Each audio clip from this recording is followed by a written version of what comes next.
10시 반인데? 쉬고 나면 아침에 기운이 나지. 아니 그냥 앉아 계실 땐 조금 좀 힘 없으신데 이제 끝날 때쯤 되시면 좀 힘이 나세요. 자, 우리 제목 보겠습니다. 제목 같이 읽겠습니다. 시작. 바울이 통치자들 앞에 서다. 바울이 통치자들 앞에 서다라는 제목으로 오늘 말씀 우리가 함께 나누려고 하는데요. 바울이 통치자들 앞에 왜 섰을까요, 유정자매? 법정 앞에서 쓴다. 왜 본인이 원해서 섰을까요? 원하지 않았죠.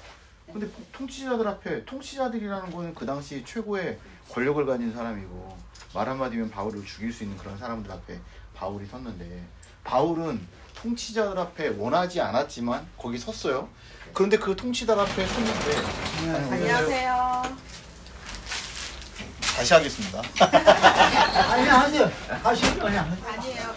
금방 시작했어요. 아니 안 되는 거 한 게. 그냥 들으면 되지 뭐. 안 돼요. 들으셔야 돼요. 아니 변론을. 네네, 그렇죠. 네. 그러니까 바울이 통치자들 앞에 서가지고 자기 변론을 하면서 궁극적으로 바울이 했던 게 뭐겠습니까, 결국? 예수를 전하는 거? 그렇죠. 아니 뭐 이렇게 어렵게 생각하세요. 바울이 했던 건 뭡니까, 결국? 전도, 그죠? 통치자들 앞에 서 있는 그런 위험천만한 상황이고 자기의 목숨을 이들이 뺏어갈 수 있는 그런 상황에 좋은 얘기하고 아부도 좀 하고 그들 귀에 듣기 좋은 소리 좀 하고 이러면 좋을 것 같은데, 바울은요 그 자리에서도 전도하는 기회로 삼고 복음을 전하는 거예요. 바울이 어떻게 이렇게 복음을 전할 수 있었을까? 바울에겐 도대체 뭐가 있었을까?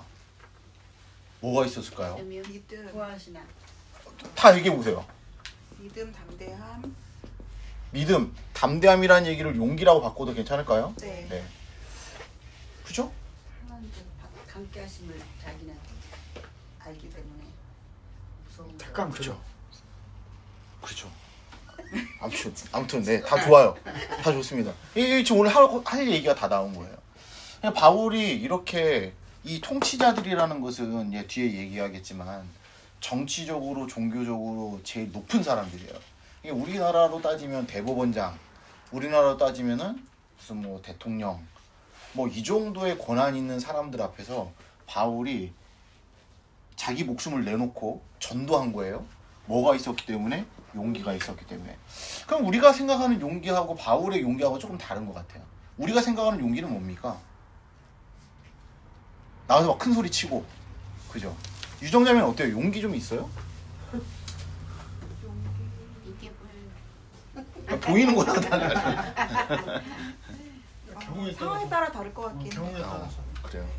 근데 아주 소심한 편은 아니에요. 소심한 편은 아니에요. 할 말은 하는. 네, 할 말을 합니다. 할 말을 하는. 우리 장모님은 어떠세요? 그렇습니다. 저도. 또 따라가신다. 또 다. 아니 따라가는 게 아니라. 우리가 이제 흔히 세상에 용기하면은 뭐 큰 소리 좀 치고 자기 할 말 하고 이런 사람들 이제 용기라고 말하는데, 그리스도인들에 있어서 용기는요 두 가지가 꼭 필요합니다. 첫 번째 뭐냐면 하나님 안에서라는 게 필요하고, 또 한 가지는 믿음이 필요합니다. 이 믿음은 뭐에 대한 믿음이냐면 하나님의 약속의 말씀에 대한 믿음이에요. 내가 하나님 안에 있다라는 그 마음이 있기 때문에 여러분 용기 있게 사는 것이고요. 하나님의 약속의 말씀을 내가 믿기 때문에 용기 있게 사는 거예요. 그렇죠. 그러니까 이 믿음과 용기, 바울은 이게 충만했기 때문에 자기를 죽일 수도 있는 그 사람들 앞에서 용기 있게 복음을 전하는데 그 시간들을 사용한 거죠. 우리가 오늘 쭉 이제 이 이야기들을 함께 나눌 거예요. 우리가 이제 앞으로 어떠한 상황에 우리가 놓이게 되더라도 바울을 통해서 우리가 배울 수 있는 건 무엇이냐면 그 자리를 어떤 자리로 만들었다라는 겁니까? 전도하는 자리로 만들었다는 거예요. 근데 바울이 뭐 대단한 뭔가 있어서 전도한 게 아니라 바울이 가지고 있었던 게 뭡니까? 용기예요, 용기. 그 용기라는 게 뭡니까? 하나님 안에 있다라는 그 믿음과 하나님 약속의 말씀을 믿는 이 믿음을 가지고 용기 있게 복음을 전하는데 사용을 했다라는 것. 그리고 우리도 역시 그러한 모습으로 살아가자. 우리가 이제 오늘 나눌 이야기들의 사실 핵심입니다. 우리 들어가면 한번 보십시오. 들어가면 그 가로에 들어갈 단어들은 다 용기입니다. 유정자매 한번 읽어주시죠. 사도 바울은 예루살렘에서 극적으로 구출된 후에 가이사랴 법정에서 자신을 변호해야 했습니다. 하나님은 바울의 용기와 율법에 관한 전문 지식을 사용하셨고 새 통치자의 특징을 이용하셨습니다. 네, 잠깐만요. 바울이 가지고 있었던 믿음과 용기 플러스에서 여기 잠깐 보시죠. 믿음과 용기 플러스에서 바울은 무엇을 가지고 있었다라고 이야기합니까? 지식이 있었다라고 말해요. 그죠? 이 지식이라는 것은 그냥 어느 순간에 바울의 머릿속에 삐삐빅 해가지고 들어온 게 아니라 이 지식은 뭡니까? 과거에 바울이 가지고 있었던 배웠던 이 모든 것들, 하나님이 그 모든 것들을 사용하셔서 어디에 쓰시는 겁니까? 전도하는 데 쓰시는 거예요. 지금 이제 여기에 새 통치자가 나오거든요. 오늘 이야기의 핵심이니까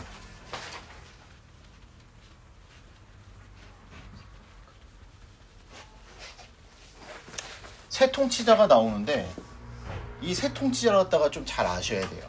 첫 번째 나오는 통치자가 누구냐면 벨릭스라는 사람이에요. 그 다음 나오는 사람이 누구냐면 베스도라는 사람이에요. 그 다음 마지막에 나오는 사람이 아그리빠라는 사람입니다. 근데 우리 여기 보세요. 여기 보십시오. 일단 이 설명을 좀 잘 들으시는 게 좋습니다. 우리 왜 그냥 사도행전 볼 때 이런 얘기가 무수히 많이 나와요. 그냥 헷갈려요, 이게 도대체. 근데 이 벨릭스를 뭐라고 부르냐면 총독이라고 부릅니다. 뭐라고 부릅니까? 총독. 베스도를 뭐라고 부르냐면 총독이라고 부릅니다. 그러니까 얘네 둘은 뭐라고 부르냐면 벨릭스 총독, 베스도 총독 이렇게 부르는 거예요. 아그리빠는 뭐라고 부르냐면 아그리빠는 왕이라고 부릅니다. 왕이라고 불러요. 어떤 차이가 있는 걸까? 이 벨릭스하고 베스도는요, 원래 벨릭스가 유대 나라를 다스리는 첫 번째 총독이었어요. 첫 번째 총독. 근데 이 벨릭스가 나중에 어떤 문제가 걸리냐면 뇌물을 하도 많이 받고 완전 타락한 인간이야. 그러니까 그 당시 로마의 황제가 네로 황제였어요. 네로 황제 좋은 황제예요, 나쁜 황제예요? 미친놈이죠, 걔도. 그 미친 황제예요. 근데 그 미친놈 눈에도 벨릭스 얘는 아니야. 그냥 벨릭스를 로마로 소환하고 그 자리에 두 번째 총독으로 간 게 베스도예요. 그래서 벨릭스 총독, 베스도 총독 이야기하는 거예요. 자, 그러면 총독은 누가 보내서 왔겠습니까? 로마의 황제가 지명하는 거예요. 김우승 장로님, 유대 땅의 총독으로 가십시오. 로마의 황제가 지명해서 보내는 거예요. 그러면 아그리빠는 뭐냐, 얘네는 도대체. 아그리빠는 왕이에요. 어디 왕이냐면 그때 당시 이제 쉽게 유대 땅의 왕이에요, 왕. 그럼 얘네들은 도대체 뭐냐? 얘네들은 누구냐면은 유대인입니다. 유대인이에요. 유대인이라는 것은 거기에 살고 있는 사람이잖아요. 거기에 살고 있는 사람인데 얘네들이 총독으로 왔는데 얘네들 말 들을까요, 안 들을까요? 안 듣겠지, 당연히. 유대 사람들이. 그러니까 유대인들 중에서 조금 힘있고 돈 있고 뭔가 이런 사람들을 왕으로 인정을 해주는 거야. 그래, 니네 우리랑 같이 합작해가지고 유대 땅을 좀 잘 다스리자. 한마디로 말해서 왕이라는 것은 우리 옛날에 친일파 있었잖아요. 이완용 같은 존재야. 자칭왕이에요, 자칭왕. 이 왕이라고 인정을 해준 거예요. 이게 로마에서 여기서 총독은 얘네가 보내는 거고, 이 유대 땅에서 자기 말 잘 듣고 잘 다스릴 수 있는 그런 사람을 갖다가 추천을 하면은 황제가 도장을 찍어줘요. 황제가 승인했어. 너는 유대 왕이야. 이렇게. 그래서 얘네 둘이 합작을 해가지고 유대 땅을 다스리는 거예요. 자, 그러면 총독은 로마에서 보낸 거잖아요. 그럼 이 총독의 역할은 뭐 하는 역할일까요? 총독의 역할은, 제일 중요한 역할은 뭐냐면 세금입니다. 세금을 걷어서 로마로 보내야 하잖아. 두 번째 중요한 역할은 뭐냐면, 여기가 지금 식민지이기 때문에 뭐 반란이 일어날 수도 있고, 로마 황제를 갖다가 뭐 시해하려고 이런 뭐 이게 불순한 움직임이 있을 수 있으니까 군사를 데리고 군사를 동원하는 역할을 총독이 하는 겁니다. 그러면 왕은 뭐 하는가? 왕은 행정적인 일을 하는 겁니다. 행정적인 일을 하는 것이고, 또 유대나라는 독특하게 뭐가 있습니까? 종교가 되게 중요하잖아요. 그러니까 왕이 관장하는 역할은 뭐냐면 행정과 종교예요. 총독이 관장하는 역할은 뭐냐면 세금과 군사예요. 그 이 일들을 서로 나눠가지고 자기 역할들을 하면서 서로 조인할 때는 조인하고 이러면서 이렇게 얘네들이 유대 땅을 통치했던 거예요. 지금 오늘 바울이 이 세 통치자들 앞에 섰다라고 하는데 이 사람들 앞에 서는 거예요. 바울이 벨릭스 앞에 서고 베스도 앞에 서고 아그리빠 왕 앞에 서는데, 말씀드렸던 것처럼 벨릭스나 베스도는 총독이잖아요. 모든 걸 다 할 수 있어. 얘네 말 한마디면 사형이야. 그냥 끝나요. 군사를 갖다가 움직일 수 있는 사람이에요. 군사 최고 통수권자예요. 우리나라식으로 따지면 대통령이잖아요. 말 한마디면 그냥 죽는 거야. 아그리빠는 행정과 종교의 최고예요. 여러분, 이런 사람들 앞에서 말 한마디 잘못했다가 자기가 죽을 수도 있는데, 바울은요 거기에서 다시 용기를 가지고, 그 용기는 어떠한 용기? 믿음. 무엇에 대한 믿음? 하나님 약속에 대한 믿음. 그 용기를 가지고 이 벨릭스와 베스도와 아그리빠 앞에서도 떳떳하게 복음을 전했다라는 것을 우리가 알게 된 거죠. 무슨 말씀인지 알겠죠? 자, 이게 좀 우리 뭐 성경 보면 총독이라는 말도 많이 나오고 뭐 왕도 뭐 여기저기서 나와요. 예수님 당시에도. 근데 이 왕도 좀 이따 제가 다시 한번 좀 쉽게 설명을 해드릴 테니까, 일단 이 과정 벨릭스, 베스도, 아그리빠. 자, 한번 그 다음 보겠습니다. 벨릭스는 이제 우리 뒤에 제가 다시 자세히 설명드리겠지만, 거기 셋째 줄 보시면 벨릭스는 타락한 총독이야. 그러니까 벨릭스는 여기 보시면요, 다시 벨릭스는 수식어가 뭐냐면 얘는 타락이야. 나쁜 놈이에요. 아주. 벨릭스는 타락했어요. 근데 벨릭스가 왜 타락할 수밖에 없었는지 이 사람의 삶을 보면 좀 이해가 돼. 이 베스도는 뭐냐면 우유부단이야. 총독인데 마마보이 같아. 혼자 결정을 못해. 아그리빠는 일고지. 결정장애야. 중요한 순간에 결정을 못해요. 이런 세 사람 다 이런 약점이 있습니다. 이런 약점이 있고, 자, 거기 계속 보시면 벨릭스는 타락한 총독이었고, 베스도는 주저하는 성격의 총독이었으며, 아그리빠는 쉽게 설득되지 않는 성격의 왕이었습니다. 바울은 재판 후에 회부된 피고인이었지만 하나님은 그의 증언을 통해 상황을 역전시키시고 세속의 왕들을 곤경에 빠뜨리셨습니다. 이게 바울이 얼마나 전도를 잘하는지, 벨릭스나 베스도나 아그리빠나 당대 최고의 권력을 가지고 있던 사람들인데, 바울의 말에 얘도 한 방 맞고 얘도 한 방 맞고 얘도 한 방 맞아요. 한번 휘청거려. 그 휘청거릴 때 이 사람들이 복음을 받아들이고 본인이 믿었으면 그리스도인이 됐겠죠.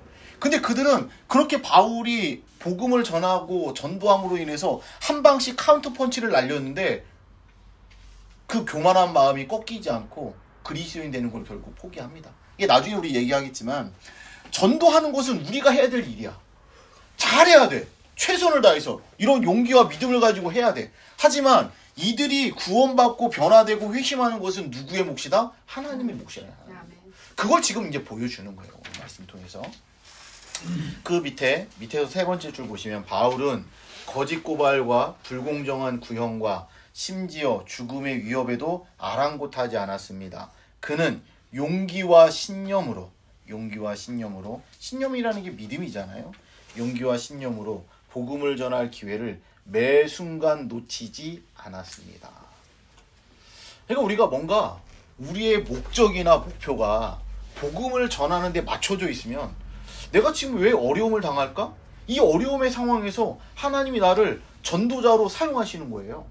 좀 그런 경우 많이 봤거든요. 뭐 그냥 평탄하게 살아가시는 어떤 그냥 권사님이시고 집사님이셨는데 갑자기 몸이 아파서 병원에 가셨는데, 병원에 가서 거기서 하나님의 사랑을 특별히 경험하고 거기에 있는 사람들에게 막 그분이 복음을 전하시는 거예요. 그런 일들도 진짜 많이 봤어요. 여러분, 우리가 어떻게 생각하느냐에 따라서 얼마든지 우리가 다른 인생을 살아갈 수 있다는 거죠. 자, 들어와서 보시면 첫 번째 큰 주제 보십시오. 이제 우리 이 한 명씩 다 보는 겁니다. 벨릭스, 베스도, 아그리빠 한 명씩 보는 건데, 첫 번째 주제 같이 읽겠습니다. 시작. 벨릭스는 심판이 두려운 타락한 총독이었습니다. 이 벨릭스의 진짜 이름은 뭐냐면 마르쿠스 안토니우스 벨릭스래. 이 총독입니다. 몇 년을 여기서 다스렸냐면은 약 8년을 다스렸습니다. 8년을. 이게 로마에 있다가 여기로 부임해가지고 8년을 다스렸는데 여기 잠깐 보시면요. 벨릭스는 타락한 사람이라고 말씀을 드렸잖아요. 이 사람이 왜 그러냐면 돈을 밝혀. 왜 그러냐면 좀 삶 자체가 그렇게 막 평탄한 삶은 아니었어요. 처음에 이 벨릭스는요, 노예 출신이었습니다. 노예 출신이었어요. 그러니까 아무것도 없는 상태에서 노예 출신이었는데 얼마나 싸움을 잘하고 얼마나 윗사람들 비유를 잘 맞추고 얼마나 정치적 수완이 뛰어난지 노예에서 총독의 자리까지 오른 사람이에요. 입지전적인 인물이야. 아마 지금 뭐 우리 시대로 말하면 성공의 어떤 뭐 아이콘과 같은 이런 사람. 여러분 이런 사람이니까 그 마음 가운데 어떤 마음이 있겠습니까? 야, 하면 다 하는 거지. 안 되는 게 어디 있어. 이런 마음이었을 것이고, 이 사람이 이렇게 여기까지 왔을 때 그를 여기까지 있도록 만들어준 게 결국 돈이기 때문에 돈이면 다 된다라는 생각을 가지고 살았던 그런 사람이었습니다. 그래서 이 사람을 갖다가 나중에 어거스틴 같은 사람이 뭐라고 말하냐면 탐욕의 감옥에서 나오는 것을 거부한 사람이라고 말해요. 그러니까 거기에서 결국 바울이 복음을 전하고 그 복음의 메시지를 들었음에도 불구하고 거기에서 회심하지 못하고 변화되지 못했던 가장 큰 이유가 뭐라는 겁니까? 결국 돈이죠, 돈. 이 타락한 본성에서 그가 헤어나오지 못하고 결국 거기에서 비참한 최후를 나중에 맞이하게 됩니다. 우리 보시면은요, 이 벨릭스는 또 얼마나 여기에 이렇게 성공, 출세 이런 거에 아주 그냥 혈안이 되어 있는 인물이에요. 그래서 벨릭스가 유대 땅으로 와요. 유대 땅으로 왔는데 그때 당시 벨릭스가 결혼을 했는지 안 했는지는 모르겠는데 유대 땅에 와서 여자를 만나요. 결혼을 해요. 그 여자 이름이 뭐냐면 두루실라라는 여자입니다. 두루실라라는 여자인데 이 두루실라라는 여자도 웃긴 여자예요. 이 여자는 헤롯 가문의 딸입니다. 여러분 잘 아는 헤롯 가문의 딸이에요. 딸인데 한 번 결혼 실패했어. 실패했는데 얘 때문에 실패했는지 뭐 어떻게 실패했는지 모르겠는데 처음엔 유대 남자랑 같이 살다가 이혼을 합니다. 그리고 나서 두 번째 결혼한 남자가 누구냐면 벨릭스예요. 그 벨릭스는 여자가 초혼도 아니고 재혼한 여자잖아요. 남편이 있었던 여자잖아요. 그런데 이 벨릭스가 두루실라를 갖다가 결혼하자 해서 같이 결혼했던 결정적인 이유가 뭐겠습니까? 유대 땅에서 자기가 총독으로 있어야 되는데 헤롯 가문이라는 걸출한 가문의 딸이기 때문에 정략 결혼한 거죠, 어떻게 보면. 그러니까 여러분 벨릭스가 어떠한 마인드로 이 사람이 여기까지 왔는지 여러분 좀 상상이 되시죠? 이게 이런 사람이라는 겁니다. 자, 그래서 1번 보시면 1번 벨릭스는 유대 지도자들과 달리 바울과 그의 가르침에 대해 위협을 느끼지 않았습니다라고 돼 있어요. 여기 잠깐 보시죠. 바울이 막 이렇게 전도하고 다니고 바울을 통해서 엄청난 기적이 일어나는 것을 사람들이 보면서 사람들이 여기저기 가면 바울 이런 일이 있었겠습니까? 없었겠습니까? 당연히 있었죠. 막 바울한테 막 가가지고 손수건을 던지면 막 그냥 손수건만 던져도 바울이 뭐 만졌던 손수건을 가지고 그냥 덮으면은 막 그냥 병이 떠나가고 이런 엄청난 기적들이 있으니까 여기저기서 사람들이 바울 이런 일이 있었어요. 그러니까 그런 모습 보면서 누가 지금 열받겠어요? 유대 지도자들이 열받겠죠. 우리가 인기 있어야 되는데 저 바울 쟤가 뭔데? 저거 우리가 죽였던 그 예수 따라다니는 그 인간 아니냐? 열받았죠. 그래서 바울을 갖다가 어떻게 하면 죽일까? 이런 생각들로 유대 지도자들은 고민하고 있는데 이 벨릭스는요, 그런 고민이 없어요. 왜 그런 고민이 없어요? 자기가 맨주먹으로 노예에서 총독까지 올라온 사람이기 때문에 무서울 게 있겠습니까? 없겠습니까? 없어요. 야, 바울, 야, 그렇게 아무리 해도 내 한 방이면 그냥 바울 끝나는 거야. 이런 생각을 가지고 있었던 게 벨릭스예요. 그래서 벨릭스는요, 바울을 크게 뭐 이렇게 심각하게 생각하지 않았어요. 어떻게 보면 무시했습니다. 바울 네가 뭐 뛰어봤자 벼룩이지, 네가 내 손바닥 아니지. 한번 해보려면 해봐. 이런 마음이었어요. 그런데 벨릭스가 2번 보시면 그러나 갑자기 심경의 변화가 생겼습니다. 무엇이 그를 변하게 만들었던 것일까? 사도행전 24장 25절 함께 읽겠습니다. 시작. 바울이 의와 절제와 장차오는 심판을 강론하니 벨릭스가 두려워하여 대답하되 지금은 가라. 내가 틈이 있으면 너를 부르리라 하고. 아니 바울을 불러서 얘기 한번 들어보려고 했더니 바울이 그 자리에 가서 벨릭스 총독님 하면서 아부한 게 아니라 뭘 했다라는 겁니까? 의와 절제와 장차올 심판에 대해서 바울이 설교했다라는 거예요. 전도했다라는 겁니다. 너 이렇게 예수 안 믿고 너 이렇게 살면 너 죽으면 끝이야. 너 영원한 지옥에 가는 거야. 이런 바울이 그렇게 전도했다라는 거예요. 그런데 여태까지 벨릭스는요, 그런 얘기를 한 번도 들어본 적이 없어. 바울을 통해서 이렇게 이야기를 들으니까 하나님께서 그 마음 가운데 역사하셔서 이 벨릭스, 정말로 무서울 것이 하나도 없이 살았던 벨릭스가 마음이 두려웠다라고 말합니다. 두려워서 바울 그만 얘기해. 나 듣고 싶지 않아. 내 좀 이따 다시 부를 테니까 나중에 와서 얘기해. 이렇게 바울을 거부할 정도로 엄청난 두려움, 여러분 인생에 대한 두려움, 삶에 대한 두려움, 이 두려움이 그 인생 가운데 몰려왔던 거예요. 여러분 우리도 그러지 않습니까? 언제 우리가 예수 믿게 되냐면, 언제 우리가 극적으로 회심하게 되냐면 인생의 두려운 순간. 여러분 내 인생 내 힘으로 정말로 아무것도 할 수 없다라는 것을 내가 깨닫는 순간, 막 두려움이 확 몰려오는 순간 절대자의 손을 잡을 수밖에 없는 거예요. 여러분 그러니까 병원 선교, 병원 가서 전도하면요 그렇게 전도가 잘 됩니다. 사람들이 막 귀를 열어요. 황장로님 가끔 뭐 그런 간증하더라고요. 아 목사님 가가지고 제가 막 그냥 전도하고 이러면 사람들 마음이 그렇게 열려 있다니까요. 그들은 그 인생에 내가 죽으면 어떻게 될지 아무것도 모르는 그 두려움 가운데 살아가는 사람들인데, 그런 사람들에게 복음의 메시지를 전한다. 이런 걸 얼마든지 복음을 받아들일 확률이 그만큼 높아지는 거죠. 지금 벨릭스는요 인생 일대의 기회를 잡은 겁니다. 바울을 통해서 두려움이 몰려왔을 때 그 자리에 무릎을 꿇고 하나님 앞에 무릎을 꿇었으면은 벨릭스는요 그 인생이 어떻게 달라질지 몰라요. 여러분 베드로 혹시 기억나십니까? 베드로가 처음에 예수님을 만났을 때 예수님이 베드로에게 뭐라고 말씀하십니까? 베드로가 물고기 밤새도록 잡았지만 한 마리도 못 잡았어요. 그런데 예수님께서 베드로에게 신적 권위로 말씀하시잖아요. 야 나가서 배 오른쪽에 그물을 던져라라고 말했을 때 베드로가 그 말씀 의지해서 그물을 던졌더니 그물이 찢어질 정도로 물고기를 잡았어요. 베드로가 그 순간 마음 가운데 어떤 마음이 생겼습니까? 두려운 마음이 생겼어요. 그래서 예수님 앞에 그냥 엎드리잖아요. 나는 죄인입니다. 나를 떠나주십시오. 여러분 여기에 나와 있는 벨릭스가 했던 말과 똑같은 거예요. 그런데 나는 죄인이라는 게 빠진 거지. 두렵습니다. 나를 떠나주십시오라고 말했던 베드로의 이야기처럼 벨릭스도요 나를 떠나라고 얘기하잖아요. 그런데 벨릭스의 마음에는 어떤 마음이 없었습니까? 이런 마음이 없었죠. 회심이 없었던 거죠. 회심이.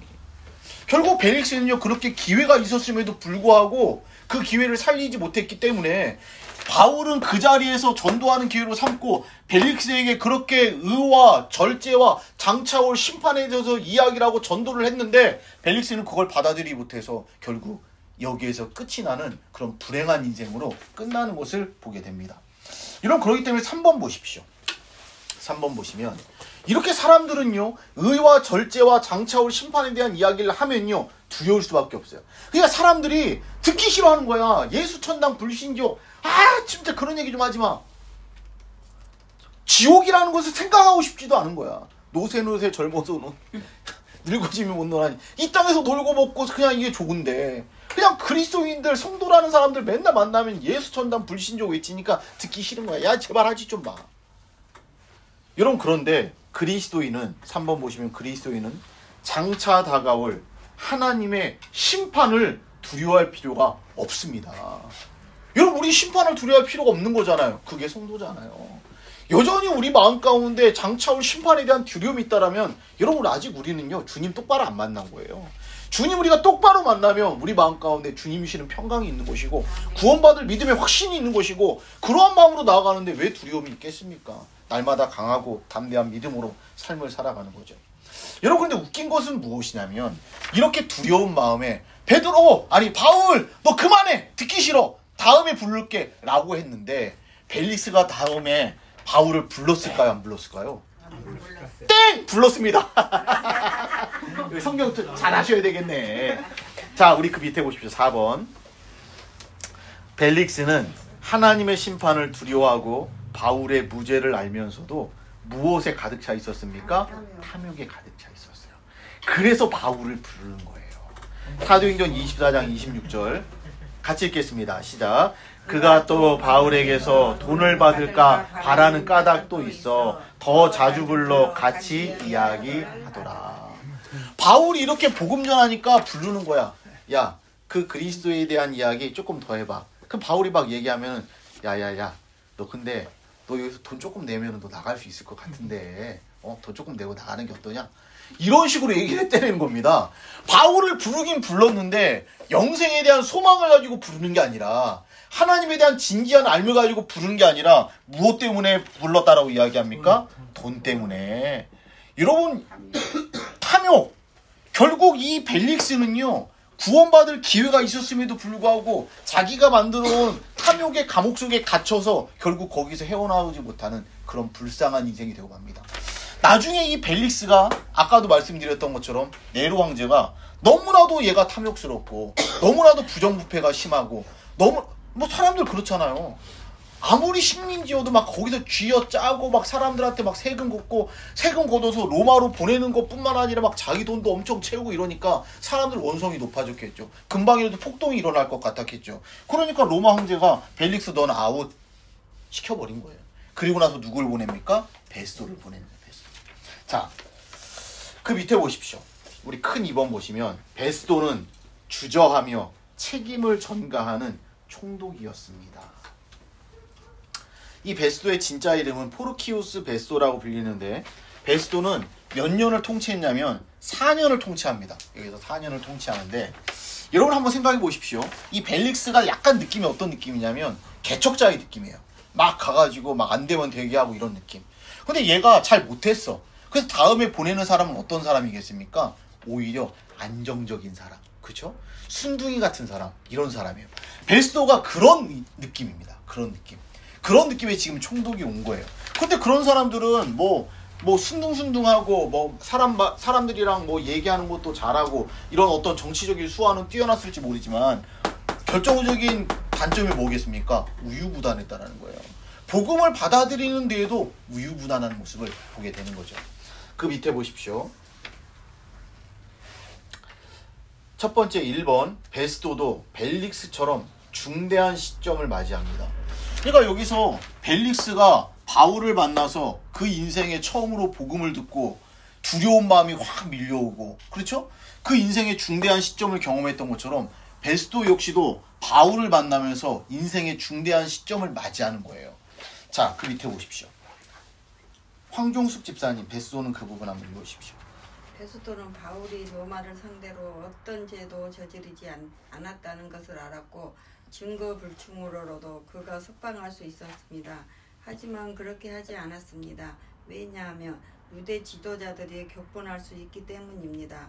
이런 상황에서 그는 자신의 결정에 책임을 전가하고 동시에 유대인들의 비위를 맞출 방법을 찾아냈습니다. 그래서 바울에게 묻습니다. 자, 그래서 바울에게 뭐라고 묻냐면 이 9절 말씀에 베스도가 유대인의 마음을 얻고자 하여 바울에게 묻되 네가 예루살렘에 올라가서 이 사건에 대하여 내 앞에서 신문을 받으려느냐? 이렇게 물어요. 이게 무슨 말이냐면 이 베스도가 바울을 취조해 보니까 바울이 죄가 없어. 죄가 없으면 어떻게 해줘야 됩니까? 풀어줘야 돼. 근데 풀어주면 누가 싫어해? 유대인들이 싫어해. 그러니까 이러지도 저러지도 못하는 거예요. 근데 지금 바울이 나중에 로마 사람인 걸 알게 되잖아요. 로마 사람은 로마는 법이 아주 그 당시에 고대 법인데도 로마는 법이 아주 촘촘합니다. 이런 피해자들이 거기 가이사한테 상소를 하거나 내가 이렇게 해서 부당하게 감옥에 갇혀 있었다라는 걸 얘기하면은 자기는 어떻게 되겠습니까? 여태까지 안정적으로 여기까지 왔는데 자기 명성에 금이 가니까 어떻게든 이걸 해결을 해야 돼. 근데 유대인들 비위를 맞춰야 되기 때문에 바울이 죄가 없는데 그래서 내보내야 되는데 유대인들의 비위를 맞춰야 되니까 머리가 아픈 거야. 이걸 어떻게 해야 될까? 놔줄 수도 없고 그런다고 데리고 있을 수도 없고. 그래서 베스도는 여러분 뭐라고 말했습니까? 총독이에요. 총독이라는 것은 최고 결정권자예요. 이 사람 결정 한마디에 사람이 살고 죽을 수가 있는 겁니다.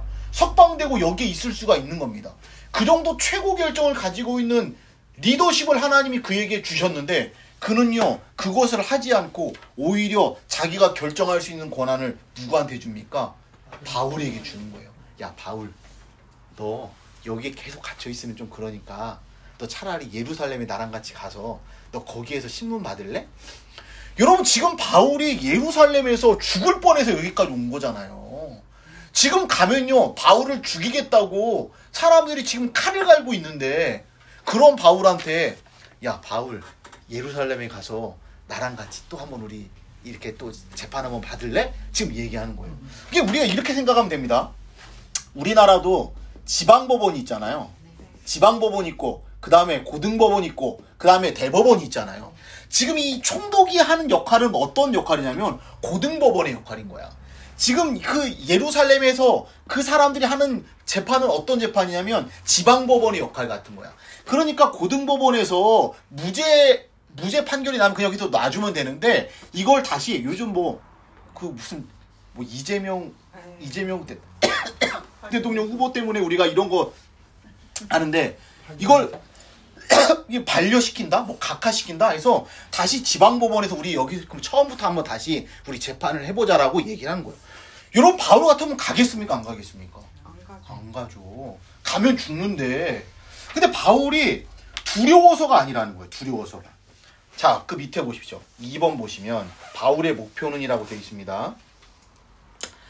유대교 대신에 그리스도를 따르는 것이 아니라 그리스도를 따름으로써 유대교가 온전해질 수 있는가를 보여주는 것이었습니다. 이게 바울의 목표는 무엇이냐면 유대인들을 다 쳐내고 유대인들을 죽여버리는 게 목표가 아니에요. 바울의 목표는 뭐냐면 내가 복음을 온전히 잘 전해서 유대인들도 구원받도록 만드는 게 바울의 목표예요. 왜 그렇습니까? 유대인들이 누구예요? 자기 가족이에요. 자기 친척이에요. 자기 동족이라는 거예요. 바울은 그 동족에 대한 애타는 마음이 있었기 때문에 지금 가가지고 나 한 사람 죽는 거는 문제가 안 돼. 그런데 내가 가서 죽으면 더 이상 이 사람들에게 누가 복음을 전할 것이며 이 사람들이 결국 예수님도 그렇게 죄 없으신 예수님도 그렇게 처참하게 죽였는데 나 역시도 그렇게 죽이면 그 죄값을 이들이 어떻게 치를까를 생각하니까 바울의 마음이 너무 답답한 거예요. 안타까운 거예요. 그래서 바울은 어떻게 합니까? 여기 보시면 바울은 어떻게 합니까? 이 베스도는 야 여기 있지 말고 예루살렘으로 가자라고 말했는데 바울은 여기서 한 걸음 더 나아가서 누구에게 간다라고 합니까? 가이사에게 가겠습니다라고 얘기하는 거예요. 가이사에게. 대법원에 가서 판결을 받겠습니다. 예를 들어서 대법원 가서 판결을 받아서 로마 황제가 바울은 죄가 없다라고 하면 죄가 없는 거잖아요. 로마 황제가 죄가 없다고 하면 이제 더 이상 예루살렘에 와서 바울을 어떻게 할 수가 없는 거야. 죄 없는 사람이니까. 이게 바울은 지금 그러한 이중적인 목적을 가지고 지금 이제 로마로 가려고 하는 거예요. 자, 그 밑에 보십시오. 다음 페이지입니다. 다음 페이지. 이게 바울의 본심입니다. 로마서 9장 2절과 3절 말씀. 이해성 권사님 한번 읽어주십시오. 내게 큰 근심이 있는 것과 마음에 그치지 않는 고통이 있는 것과 나의 형제 곧 골육의 친척을 위하여 내 자신이 저주를 받아 그리스도인에게 끊어질지라도 원하는 대로다. 네, 이게 바울이 진짜 원하는 건 뭐냐면 내가 진짜 그리스도한테서 내가 끊어질지언정 우리 민족들 내 동족들에게도 복음이 전해졌으면 좋겠다라는 마음으로 바울이 그렇게 나아가는 거예요. 그러니까 바울이 가이사에게 가겠다라고 말하면서 그냥 자기 한 목숨 보존하려고 하는 것이 아니라 가이사에게 가서 이 복음에 대해서 완전히 승인을 받던지 안 그러면은 땅끝까지 복음을 전하는 예수님 말씀처럼 정말로 그 당시 땅끝이라고 말하는 로마 땅에 가서 복음을 전하는 그 사명을 감당하기 위해서 바울이 그렇게 항소를 한 거죠. 근데 3번 보시면 하나님은 우리의 과거를 절대로 낭비하는 법이 없으세요. 바울이 왜 그런 생각을 했냐면 어떻게 보면은 예수님을 십자가에 못 박여 죽인 장본인들이 바로 유대인들이잖아요. 그리스도인들 입장에서 보면은 아주 나쁜 놈 중에 상 나쁜 놈들이 유대인들이잖아요. 근데 바울은 그런 생각이 아니었다라는 거예요. 그들도 구원을 받았으면 좋겠대요. 왜? 내가 그런 놈이었으니까. 바울은 일종의 그런 마음이 있었어요. 나 같은 놈도 구원해 주신 분이 하나님이신데 유대인들도 하나님 반드시 구원해 주시리라는 그런 믿음과 마음이 있었던 거죠. 자, 그 밑에 보십시오. 그는 죄인 중에 괴수였지만 자신의 죄를 기억함으로써 하나님의 자비와 인내와 은혜를 더욱 온전히 이해할 수 있게 되었습니다. 그러니까 하나님이 유대인들을 버리신 게 아니고 결국 나를 통해서 이들도 구원받게 하실 것이다라는 하나님의 마음을 바울은 알고 바울은 끝까지 그들에게 복음 전하기 위해서 최선을 다했다라는 것을 우리에게 보여주는 거죠. 자, 여기까지 다시 한번 보겠습니다. 한번 정리. 바울이 새 통치자들 앞에 섰어요. 원하지 않았지만 섰습니다. 근데 그 자리를 바울은 무엇으로 만들어 버립니까? 전도하는 자리로 만드는 거예요. 그렇게 바울이 통치자들 앞에서 자기 목숨을 내걸고 전도할 수 있도록 만들었던 게 뭐였습니까? 용기였어요. 그것은 믿음입니다. 그죠? 하나님 약속에 대한 믿음이에요. 그것뿐만 아니라 바울이 가지고 있었던 과거의 지식까지도 다 동원해서 전도하는 거에 사용하는 바울의 모습을 보게 됩니다. 그래서 바울이 처음에 벨릭스와 베스도에게 복음을 전하는데 벨릭스는 총독이고 베스도도 총독이라고 말씀드렸어요. 아그리빠는 왕입니다. 총독은 누가 보냈습니까? 로마 황제가 보냈어요. 그러니까 뭐가 중요합니까? 돈이 중요하죠. 세금 걷는 것, 그리고 군사적으로 안정되게 유지하는 게 이들의 임무고, 유대인들을 위해서 유대인들을 잘 다스릴 수 있는 친일파와 같은 존재, 이 사람이 바로 유대의 왕이에요. 아그리빠 왕. 이 사람들은 행정과 종교 역할을 감당했다라고 이야기했고, 벨릭스에게도 바울은 복음을 전했고 베스도에게도 복음을 전했는데, 벨릭스는요 탐욕스러운 사람이라 두려운 마음이 팍 왔음에도 불구하고 결국 그 두려운 마음 가운데 회심하지 못하고 이 결국 탐욕에 눈이 멀어서 무너지는 인생이 되고 말고, 베스도에게도 복음을 전했고 복음을 듣고 바울에게 죄가 없다는 것을 알았음에도 불구하고 그냥 우유부단하게 자기의 책임을 전가시키면서 우유부단하게 그 엄청난 은혜의 자리를 벗어났던 베스도의 모습이 여기 나와 있어요. 이제 마지막 세 번째입니다. 아그리빠입니다. 아그리빠. 근데 이 아그리빠는 조금 설명이 필요합니다. 이 아그리빠는요, 여기 잠깐 보시면은요, 아그리빠는 이 아이의 본래 이름이 뭐냐면 헤롯 아그리빠 2세입니다. 헤롯 아그리빠 2세예요. 이 사람이 헤롯 아그리빠 2세라는 거야. 지금 여기 나와 있는 사람이. 그냥 편의상 아그리빠라고 부르는 거예요. 그럼 헤롯 아그리빠 2세가 있으면 헤롯 아그리빠 1세도 있겠네요? 네. 있습니다. 헤롯 아그리빠 1세는 뭐 하는 사람이냐면, 성경을 보면요, 사도행전 12장에 이제 막 교회가 성장하고 막 이제 교회가 퍼져나가고 부흥을 하는데, 그때 처음으로 순교당한 사도가 나옵니다. 야고보 사도를 죽였던 장본인이 누구냐면 헤롯 아그리빠 1세예요. 야고보 사도를 죽이고 충이 먹어서 죽었던, 비참하게 죽었던 인물이 헤롯 아그리빠 1세예요. 그러면 이 헤롯 아그리빠 1세 그 위에 또 다른 헤롯이 있겠네. 그죠? 또 다른 헤롯이 있는데, 이 첫 번째 헤롯을 뭐라고 부르냐면 헤롯 대왕이라고 부릅니다. 대왕. 헤롯 대왕이에요. 편의상 그렇게 부르는 거예요. 다. 편의상. 다 헤롯 가문이에요. 헤롯 가문. 그럼 이 헤롯 대왕이 했던 나쁜 짓은 무엇인가? 마태복음 2장에 보면은 예수님이 태어나셨을 때 예수님을 못 찾으니까 2살 이내의 어린아이들을 모두 죽여라고, 남자아이를 모두 죽여라라고 명령을 내렸던 아주 악독한 영아 살해범이 누구냐면 헤롯 대왕입니다. 헤롯 대왕.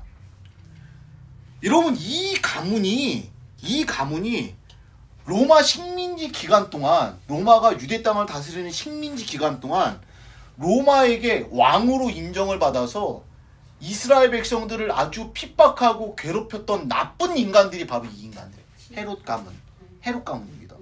우리식으로 따지면 이완용 같은, 아주 이완용 같은 그런. 아주 그래서 자자손손 유대 땅에 뿌리를 내리고 있으면서 이렇게 헤롯 대왕, 헤롯 아그리빠 1세, 헤롯 아그리빠 2세까지 온 거예요. 다시요. 헤롯 대왕은 뭐 했던 사람이다? 영아 살해를 지시했던 사람이다. 헤롯 아그리파 1세는 뭐 했던 사람이다? 야고보 사도를 죽였던 사람이다. 헤롯 아그리파 2세는 어떤 사람이다? 헤롯 아그리파 2세는 바울을 만나고 하여튼 나쁜 놈이에요. 나쁜 놈인데 왜 나쁜 놈이냐? 아예 설명을 드릴게요. 헤롯 아그리파 2세는 여러분 친일파와 같은 존재라고 말씀드렸잖아요. 나중에 이제 바울은 로마로 가고 헤롯 아그리파 2세가 계속 이 유대 땅을 다스리고 있는데 나중에 계속 유대 땅에 반란이 있으니까 아예 로마에서 군대를 보냅니다. 군대를 보내서 유대 땅을 쑥대밭을 만들어요. 예루살렘을 완전히 다 초토화시킵니다. 그때 앞잡이 역할을 했던 게 누구냐면 헤롯 아그리파 2세예요. 저기에 유대인들 숨어 있어요. 똑같은 유대인인데 그런 첩보를 알려주고 부역자 노릇을 했던 게 헤롯 아그리파 2세예요. 나중에 예루살렘의 로마군이 완전히 점령하고 성전에 있는 모든 기물들을 다 가져가잖아요. 거기에 있는 앞장섰던 사람들 다 참수당하거든요. 다 죽습니다. 다 죽게 되는데 아그리파 2세는 죽었을까요? 살았을까요? 살았어요. 그래서 이 나쁜 놈이 어디로 가냐면 로마로 위풍당당하게 갑니다. 로마로 갑니다. 그리고 로마에서 생을 마감해요. 그러면 헤롯 아그리파 2세가 있으면 아그리파 3세도 있을까요? 네. 없습니다. 끝쳤어요? 네. 신기하게도 아그리파 2세는요 후손이 없었어요. 그래서 헤롯 가문은요 이렇게 3대가 해먹고 결국 헤롯 가문은 역사에서 사라지게 됩니다. 어떻게 보면 비참하게 이 가문이 몰락하게 된 거죠. 근데 아무튼 여러분 보십시오. 이 아그리파 왕에 대해서 지금 이제 설명을 드리는데 이 사람이 이러한 집안 분위기에서 살았다라면 어떠한 생각을 가지고 살았을지 어떤 마인드를 가지고 살았을지 여러분 조금 짐작이 되시죠. 네. 완전히 친일파와 같은 그런 가정에서 나라 팔아먹는 그런 가정에서 그냥 호의호식하면서 그렇게 살았던 사람이 헤롯 아그리파였어요. 자, 그래서 이 아그리파가 이제 나중에 그 바울을 불러가지고 이야기를 듣는데 여기 보시면 아까 베스도 말씀드렸잖아요. 베스도는 우유부단해요. 자기가 결정을 못해. 그래서 바울한테 바울 너 예루살렘에 나 같이 올라갈래? 이게 바울이 나 네 속임수 알거든? 나 가이사한테 갈 거야. 이러니까 자기가 결정을 하지 못하고 누구한테 조언을 구하냐면 아그리파에게 조언을 구해요. 그래서 베스도와 아그리파가 함께 만나서 바울을 취조하는 내용이 지금 나와 있는 거예요. 그래서 지금 베스도가 아그리파랑 같이 만나가지고 바울을 취조하는데 바울이 아그리파 왕에게도 복음을 전하니까 베스도가 뭐라고 말하냐면 26장 24절 보십시오. 그 밑에 보이시죠? 1번 26장 24절이요. 같이 읽겠습니다. 시작. 바울이 이같이 변명하매 베스도가 크게 소리내어 이르되 바울아 네가 미쳤도다. 내 많은 학문이 너를 미치게 한다 하니 얼마나 말을 잘했는지 그냥 깜빡 넘어갈 것 같으니까 베스도가 먼저 선수치면서 얘기하는 거예요. 바울 너 미친놈이다. 너 미쳤다. 너 많은 지식이 너를 미치게 하는구나 라고 이야기를 하는 거예요. 근데 그 이야기를 듣고 바울이 뭐라고 말하냐면 이 아그리파 지금 바울이 하는 말을 듣고 지금 그냥 바울의 이야기에 빨려 들어가는 거야. 아그리파가 그 결정적인 이야기를 던집니다. 바울이 27절을 보십시오. 27절을 보면은 아그리파 왕이여 선지자를 믿으시나이까 믿으시는 줄 아나이다 이야기를 해요. 여러분 여태까지 여기 보십시오. 벨릭스나 베스도는 어느 나라 사람이겠습니까? 로마 사람입니다. 아그리파는 어디 사람이라고 말했습니까? 유대인입니다. 바울이 지금 예수님의 탄생에 대한 이야기, 예수님이 오셨던 이야기, 이 모든 이야기들을 하는데 로마 사람들은 도대체 무슨 말인가 이해하는 게 쉽지 않았겠지만 유대인이었던 아그리파는 이해가 갔겠습니까? 가지 않았겠습니까? 갔죠. 그러니까 바울이 하는 이야기를 듣고 아그리파가 진짜 나 많이 들었던 얘기인데 이렇게 가니까 베스도가 거기서 차단을 시키면서 너 미쳤구나. 너 많이 배웠다고 하더니 네 많은 지식이 너를 미치게 하는구나 라고 이야기를 하는 거예요. 그래서 바울의 이야기를 중지를 시켰는데 바울이 아그리빠를 똑바로 쳐다보면서 한마디 하는 거예요. 아그리빠 왕이요, 선지자를 믿으십니까? 믿으시는 줄 나는 압니다. 선지자를 믿을 수밖에 없죠. 왜? 유대인이니까. 여러분, 아그리빠는 어찌됐건 간에 유대인이기 때문에 주일날이 되면, 안식일이 되면 회당에 가서 여러분 예배를 드려야 됐던 사람인 것이고, 유대인이기 때문에 그 모든 것들은 다 해야 되는 사람이야. 하나님 말씀도 알아요. 하나님 말씀에서 말하는 메시아가 누구인지도 이 사람 역시도 기다리고 있었을지 몰라요. 근데 바울이 지금 그 이야기를 하면서 바로 그 사람이 예수님이고 그 예수 때문에 내가 여기 있다라고 이야기를 하니까 아그리빠가 마음 가운데 동요가 있었던 거죠. 그래서 바울이 결정적으로 날린 겁니다. 당신 유대인이잖아. 유대인이라면 다 이해할 수 있잖아. 이제 믿기만 하면 돼. 지금 그 이야기를 하는 겁니다. 근데 이렇게 결정적으로 이야기했는데 아그리빠가 그것을 받아들입니까? 받아들이지 않습니까? 받아들이지 않아요. 여러분, 우리가 이 말씀들을 쭉 보면은 이제 오늘 말씀 이제 거의 이제 결론이에요. 이런 바울은 자기에게 원하는 상황이 아님에도 불구하고 그 상황을 전도하는 자리로 만들었습니다. 믿음과 용기를 가지고 전도했어요. 대단하죠. 그렇게 벨릭스에게 전도했고 베스도에게 전도했고 죽음을 무릅쓰고 아그리빠 왕에게 전도를 했습니다. 그런데도 불구하고 벨릭스나 베스도나 아그리빠나 바울의 이야기를 듣고 변화가 됐습니까? 안 됐습니까? 변화되지 않았어요. 이게 안타까운 현실이지만 어쩔 수 없습니다.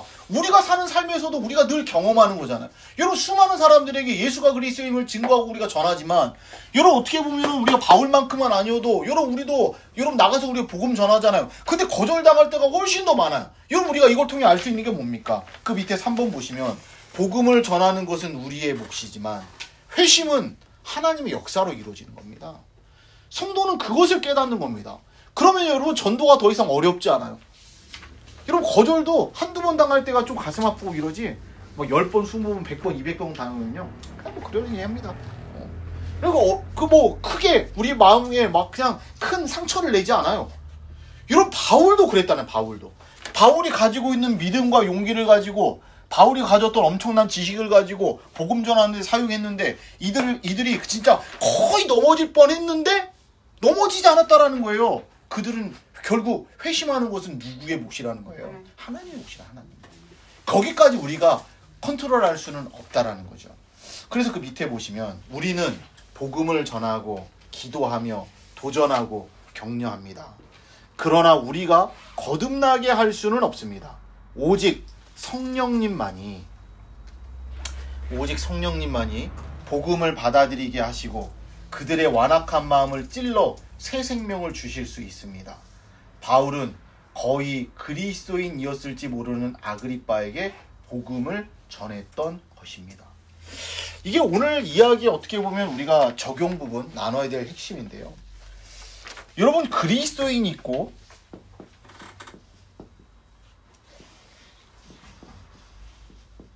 거의 그리스도인이 있다라고 이야기하는 거예요. 거의. 여러분, 아그리빠는 그 당시 바울의 눈에는요, 거의 그리스도인이에요. 거의. 율법에 대한 내용 다 알고 있잖아요. 이 사람도 메시아를 기다리고 있었잖아요. 유대인이었잖아요. 그러니까 바울이 물어보잖아요. 선지자를 믿나이까? 선지자를 믿는 줄 내가 압니다. 왜냐면 아그리빠가 보여준 삶의 모습이나 그의 행동이 선지자를 믿는 사람의 모습이에요. 우리식으로 따지면 예수님을 믿는 성도인 것처럼 보여져요.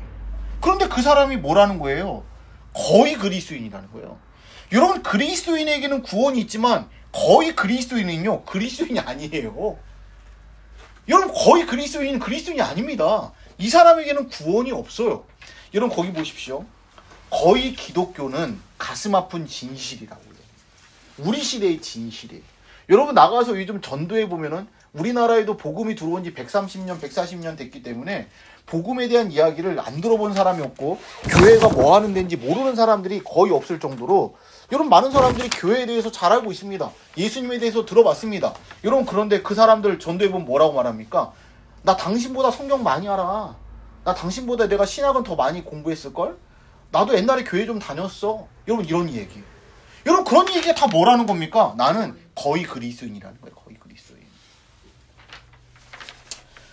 우리 그 밑에 보십시오. 지옥은 분명 모든 종류의 거의 그리스도인들로 가득 차 있을 것입니다.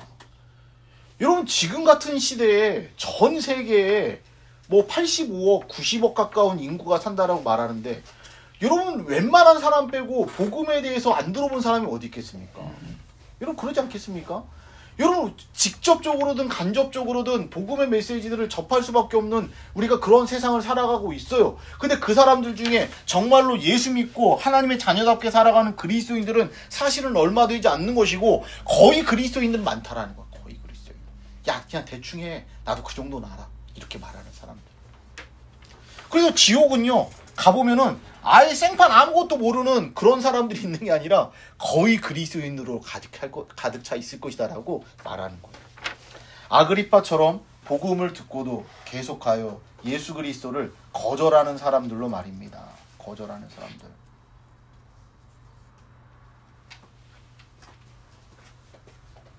우리가 내일 새벽 예배 때도 뭐 그런 얘기 나누겠지만 우리 하나님 앞에 모든 것을 받았잖아요.